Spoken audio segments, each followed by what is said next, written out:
Halo teman-teman MJers Grup Hijau Segar. Ini lagi ngadem sebentar tadi. Habis nyiram tanaman sama nyabut-nyabutin rumput. Bapak dan Ibu hari Minggu ini ngapain aja? Cerita dong, share ke grup ya. Nah, hari ini kebetulan ada waktu, kita cabutin deh nih rumput-rumput liar. Udah berapa, kayaknya seminggu lebih gak sempet ngurusin, jadi rumput liarnya udah banyak banget tuh. Jadi beberapa tanamannya jadi ikut rusak. Maaf kameranya nggak fokus. Tuh ininya juga Lee Kuan Yew nya sudah perlu dirapihin lagi. Nah kan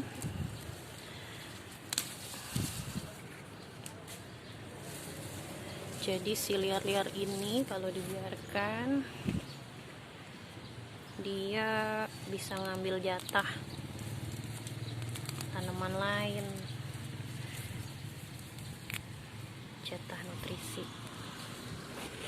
Bener gak ya?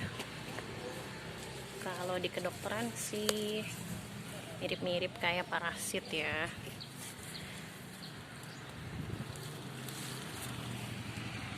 Jadi mereka hidup di tubuh orang lain atau ngambil jatah makanan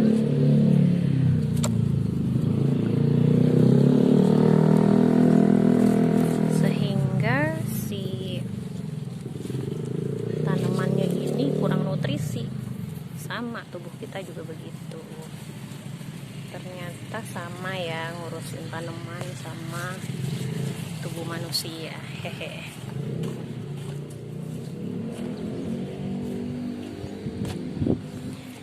Terus saya juga jadi punya filosofi menarik nih. Tapi nanti ceritanya habis ini aja. Soalnya ini sambil ngos-ngosan. Buat MJers ya, begini aja. Itu sudah luar biasa. Apakah Bapak Ibu bisa mendengar? Nafas saya sudah mulai tersengal-sengal. Ya, seperti inilah. Kalau Bapak Ibu merasakan hal yang sama, gak apa-apa, enjoy aja. Emang MJ begini. Jadi tidak perlu bertanya-tanya, kok saya masih ngos-ngosan, masih, maaf, matanya masih petosis, masih sengau. Saya juga kalau ngomong agak banyak tuh pasti ujungnya sengau, karena sama, semua merasakan hal yang sama.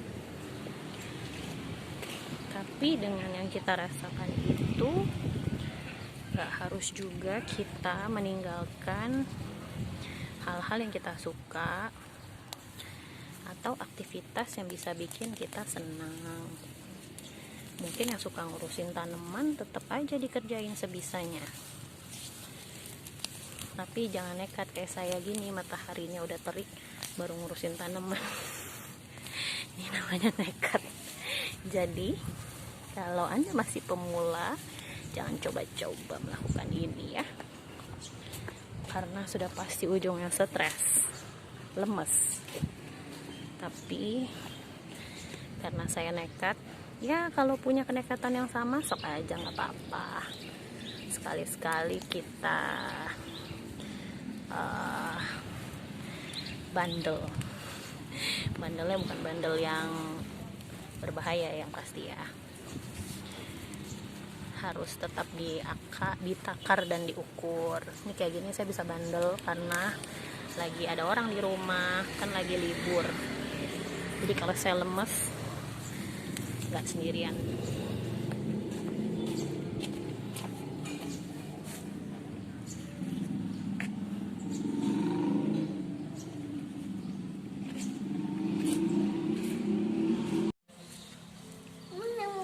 Nyamuknya digangguin. Nyamuknya gangguin Aiko. Nah, udah selesai siram-siram sama cabut-cabutin rumput. Waktunya snack dulu, nyuapin si kecil. Say hello. Makan donat. Mari makan. Jadi ada hal yang mungkin saya nggak tahu ya, apa ibu-ibu juga melakukan hal yang sama, ibu bapak melakukan hal yang sama juga. Tapi saya setiap berkebun itu suka sambil mikir, sambil zikir dan sambil mikir. Jadi ketika merapikan tanaman itu sering dapat filosofi baru yang menarik. Seperti hari ini, saya sebetulnya bukan orang yang suka berkebun. Dari dulu tuh sebenarnya paling males gitu, karena nggak suka panas-panasan, nggak suka keringetan. Tapi somehow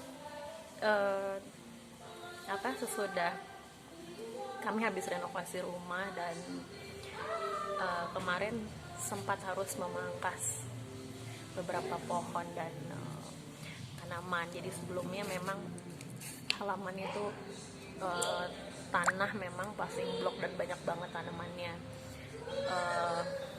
Sesudah direnov jadi betonnya agak lebih banyak, dan akhirnya kami putuskan untuk menanam kembali beberapa tanaman. Jadi karena baru ditanam, mau gak mau kadang suami gak bisa ngerjain, jadi saya juga awalnya hanya nyiram, lama-lama jadi ikut ngerapihin dan sebagainya. Jadi akhirnya saya menemukan kesenangan karena sering dapat insight atau pencerahan baru. Contohnya hari ini, kemarin tuh sudah lihat sebetulnya ada 1-2 rumput-rumput liar gitu. Cuman saya pikir kemarin ya rumput liar itu kan juga bagian dari ekosistem ya. Jadi saya biar aja lah mereka hidup juga. Tapi ternyata hari ini ketika semakin dibiarkan, ternyata rumput liar itu merusak. Dia akarnya mereka bisa tumbuh dengan cepat, tidak perlu ditanam, namanya juga liar, dan mereka bisa tumbuh di mana aja sesuka mereka, dan bisa jadi di tengah rimbunan tanaman yang sudah kita tanam sebelumnya, sehingga akhirnya dia mengambil alih tempat, mengambil nutrisi, dan akarnya juga kuat ke bawah akar-akar tanaman yang baru kita tanam, yang akhirnya bahkan beberapa tanaman hias itu mereka tercerabut dari akarnya karena banyak banget tanaman-tanaman liar yang ada di sekeliling. Saya mengibaratkan tanaman hias yang mau kita tanam, tanaman hias atau tanaman buah yang mau kita tanam itu adalah hal-hal baik yang kita tanamkan, atau prinsip yang baik yang kita tanamkan dalam hidup ini. Apakah itu melalui ilmu yang kita pelajari, ilmu agama yang kita pelajari, ataupun hal-hal baik lain yang kita pelajari, kita dapatkan hikmahnya dalam hidup. Tapi ketika hal-hal yang buruk tidak juga kita berusaha untuk menyingkirkan dari dalam diri kita, dari dalam hati kita. Jadi begini, hal yang baik kita masukkan juga setiap hari, tapi hal yang buruk kita masukkan juga setiap hari, atau minimal kita biarkan, kita berikan dia ruang, kita tidak bersihkan dia. Ternyata lama-kelamaan dia bisa merusak kita. Jadi pada akhirnya itu semua adalah one package, satu paket. Ketika kita menanamkan prinsip-prinsip yang baik di dalam diri kita, maka padanannya adalah hal-hal yang buruk harus kita hapuskan. Minimal ketika kita belajar agama atau hal baik lainnya, minimal cara kita menghapuskannya adalah dengan beristighfar. Jadi itu buat saya mengena sekali. Ketika dikatakan bahwa Rasulullah senantiasa beristighfar setiap harinya, ratusan kali itu ya. Ternyata seperti itu makna atau hikmahnya. Bahkan sekaliber Rasulullah pun masih harus beristighfar untuk membersihkan hati, apalah lagi kita yang tidak ada sepersekian keimanannya dibanding